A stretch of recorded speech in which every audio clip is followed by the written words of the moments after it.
আসসালামু আলাইকুম সবাইকে, ঈদ মোবারক। আজকে সাউথ কোরিয়াতে আমরা ঈদ পালন করতেছি, নামাজ পড়তে যাইতেছি অনেক সকাল 5টা বাজে, 5টা 20 বাজে মাত্র।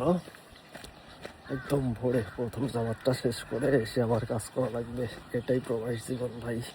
পিছনে কোরিয়ারই যে আঙ্কেল যাচ্ছে, উনি আমাকে বলতেছে কোথায় যাস এত সকালে। তো বললাম যে আজকে আমাদের উৎসব, তো আজকে আমাদের ঈদ, তো আমরা শহরে যাইতেছি নামাজ পড়তে।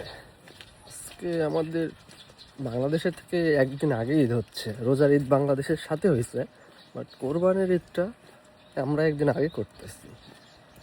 বুঝি না এটার হিসাবটা, আমি বুঝি না কেমনি কী হয় না হয়। এর আগে এমন হয়েছে, রোজার ঈদ করি দেশের সাথে, কোরবানির ঈদ করি একদিন আগে।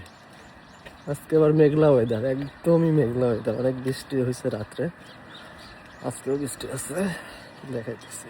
এই যে এটা আমাদের বাস স্ট্যান্ড। এত সকালে বাস নেই, ট্যাক্সি কল করা হবে, ট্যাক্সি আসবে, ট্যাক্সিতে করে যাবে। এই যে ওয়েদার মেঘলা, একদম মেঘলা ওয়েদার। এই যে পাহাড়ের পাদদেশে আমাদের বাসা, এই পাহাড়ের নিচে।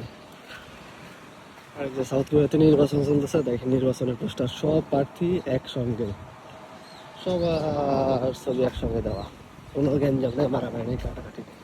বাস নাই, বাস অনেক দেরিতে, 6টা 10-এ, কিন্তু আমাদের তো আগে যেতে হবে, 6টাতে আমাদের জামাত। মেঘলা একটা সকাল, চারিপাশে হালকা বাতাস, আকাশটা একটু ধূসর, তবুও আজকের দিনটা অন্যরকম সুন্দর, কারণ আজ ঈদুল আজহা, এক ভালোবাসা আর আল্লাহকে সন্তুষ্টির দিন।